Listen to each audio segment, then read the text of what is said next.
नमस्कार, म तेजवीर सिंह बस्नेत हुँ।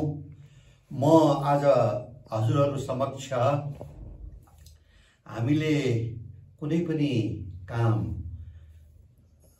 छान्दाखेरि गर्नको लागि मतलब त्यो सम्भव नहुने किसिमको चाहिँ नि छान्नु चाहिँ नि पर्दछ। त्यस्तो काम हामीले चाहिँ नि गर्नु पर्दछ। यस सम्बन्धी केही कुरा म निवेदन गर्दैछु।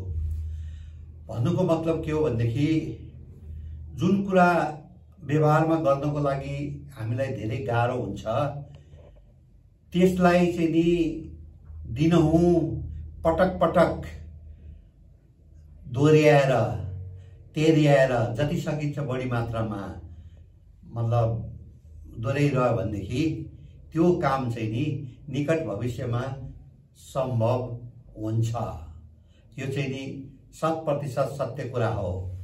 जस्तो उदाहरणको लागि अमेरिकाको भूतपूर्व राष्ट्रपति जोन एफ केनेडीले पनि यही भन्थे, हामीले ठुलो ठुला कुराहरूको सपना देख्नु पर्दछ, त्यसलाई दोहोर्याउँदाखेरि सम्भव हुन्छ भन्दथे।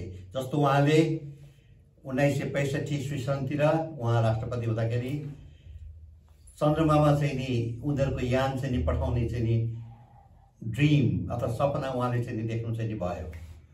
पछि उहाँको हत्या भयो। त उहाँले चाहिँ नि जुन सपना देख्नु भएको थियो पछिका अमेरिकी राष्ट्रपतिहरूले चन्द्रमामा चाहिँ नि यान चाहिँ नि पठाउने सफलतापूर्वक कार्य चाहिँ नि गर्न सके।